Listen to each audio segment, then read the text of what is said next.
I banned my son from playing in the snow the night I saw the legs. They were sticking out of a tunnel in my backyard at 3 a.m. Pale, gray, adult legs, pushing a body backward into the frozen earth. But it wasn't the legs that made me sick. It was the fact that the tunnel wasn't digging away from my property. It was digging towards the house. We had just been hit with 2 feet of snow. My 7-year-old Leo was in heaven. He spent 6 hours out there, piling snow against the back privacy fence, carving out a tunnel entrance that looked like an igloo. I watched him from the kitchen window. He was safe. Enclosed yard. Locked gate. At sunset, I called him in. He popped his head out of the tunnel, face flushed, looking exhausted but manic. "Dad, come see," he yelled. "It goes really deep now. Mr. Cal helped me dig the back part." I paused in the doorway. "Who is Mr. Cal?" Leo stomped the snow off his boots. "My friend. He lives in the fort. He doesn't talk much. He just smiles." Leo shivered, rubbing his arms. "He's really cold, Dad. He feels like ice." I assumed it was an imaginary friend. I locked the door. I forgot about it. That was my first mistake. Midnight. I woke up for a glass of water. The house was silent, that heavy, muffled silence you only get during a snowstorm. I walked into the kitchen and froze. The motion sensor light on the garage was on. It was flooding the backyard with harsh white light. I walked to the sliding glass door. The yard was empty. The snow was smooth glass. No footprints. No animals. But then I looked at the fort. The entrance hole. It looked different. Earlier, it was a jagged, messy hole a kid made. Now, it was perfectly round. Smooth, like someone had melted a perfect circle into the snow with a blowtorch, and it was bigger. I leaned closer to the glass. Something moved inside the hole. A hand. Not a child's hand. A gray skeletal hand gripped the edge of the snow. The fingers were too long. The knuckles were swollen like arthritic knots. It pulled. Slowly a head emerged. It was a man, bald, skin the color of dirty slush. And he was naked. In 20-degree weather, he was stark naked. He didn't crawl out. He didn't stand up. He just lay there, his torso halfway out of the tunnel, resting on the snow. He wasn't looking at the house. He was looking at the ground. I reached for my phone to dial 911, my eyes never leaving him.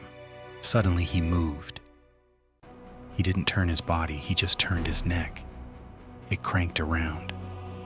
Crack, crack, crack. Until he was looking directly at the sliding glass door, directly at me. His eyes were wide open, lidless, and his mouth hung open in a slack-jawed gape, like a fish gasping for air. Then, the mimicry started.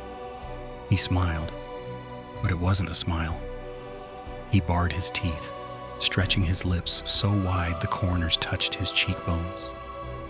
I checked the lock on the door. Click. The sound was quiet, but he heard it through the glass. His head snapped back toward the tunnel. And then he moved. He didn't turn around to crawl away. He shot backward. He pushed with his hands and slithered in reverse, vanishing into the darkness of the hole in a fraction of a second, like a trapdoor spider retreating into its nest. The police arrived 10 minutes later. They checked the yard. They checked the fence. "Mr. Davison," the officer said, shining his light onto the pristine, untouched snow. "Look." "I saw a man," I insisted. "He was gray. He went into the tunnel." The officer sighed. "Sir, there are no footprints. If a man walked to that fort, he'd leave tracks, unless he floated. He came from the ground." The officer shone his light into the tunnel. "It's a dead end, 4 feet deep, empty, probably a coyote seeking shelter." They left. They thought I was crazy. I sat in the living room with all the lights on until sunrise. I watched that hole. It didn't move. It was just a pile of snow. I kept Leo inside the next day. I told him it was too cold. I spent the day pacing. I kept hearing sounds, faint sounds, scratch, scratch. But the sound wasn't coming from the walls. It was vibration. I could feel it in the soles of my feet. It was coming from the floor. That night, after I put Leo to bed, I lay on the living room floor, pressing my ear against the hardwood. Scrape, scrape, scrape. It was rhythmic, determined, like metal digging into concrete. I crawled across the floor, following the sound. It got louder near the hallway. I stopped at the floor vent, the main heating register in the center of the house. I put my ear next to the metal grate. The scratching stopped. Silence. And then, a voice. It was coming from the ductwork. It was wet, gurgling and muffled, but I could hear the tune perfectly. Frosty the Snowman was a jolly, happy soul. I scrambled back, gasping. The tunnel in the yard. It curved to the left. He wasn't hiding in the snow fort. The snow fort was just the back door. He was under the house, in the crawl space. And suddenly the screws on the vent cover began to turn. Squeak, squeak. They were being unscrewed from the inside. Squeak. The screw rose a millimeter, pushing up the paint. I didn't wait to see what would come out. I scrambled to my feet, my socks slipping on the hardwood, and sprinted for the stairs. My only thought was Leo. As I hit the first step, a loud clang echoed through the hallway behind me. The metal vent cover had been shoved off. It hit the wall and clattered to the floor. Then came the sound. Slap, slap, slap. Wet skin hitting wood. Fast. He was out. I took the stairs 3 at a time. I burst into Leo's room. He was sound asleep. "Leo, wake up," I shouted, ripping the covers off. He groaned. "Dad?" I scooped him up in my arms, blankets and all. I turned to run back into the hallway, but I stopped dead in the doorframe. At the bottom of the stairs was Leo, or at least it sounded like Leo. "Dad?" The voice called from the dark foyer downstairs. It was perfect. The same pitch, the same sleepiness. "Dad, come see?" I looked down at the boy in my arms. Then I looked down the stairs. A gray, naked shape crawled into the light of the street lamp at the bottom of the steps. It was on all fours, its limbs bent at impossible angles like a grasshopper preparing to jump. It looked up at us. It opened its mouth, and my son's voice came out. "It goes really deep now, Dad." Then it lunged. It didn't run, it cuddled. It moved up the stairs with terrifying, jerky speed, using the banister like a ladder. I spun around and slammed the bedroom door. I locked it. I shoved the dresser in front of it. Thud. A heavy body slammed against the wood. The door frame splintered. Scratch, scratch, scratch. "Cold," the voice hissed from the other side. It wasn't Leo's voice anymore. It was the wet gravel voice. "Let in cold." I threw the window sash up. The freezing wind rushed in. We were on the second floor. A drop to the driveway would break our legs. But there was a massive snowbank against the bushes, the one I hadn't shoveled. I looked back at the door. A gray hand had punched through the wood paneling. It was fumbling for the lock. I jumped. We hit the snow hard. The impact knocked the wind out of me, but the powder broke our fall. I didn't look back. I dragged Leo through the knee-deep snow, running across the street to the neighbor's house. I pounded on their door until my knuckles bled.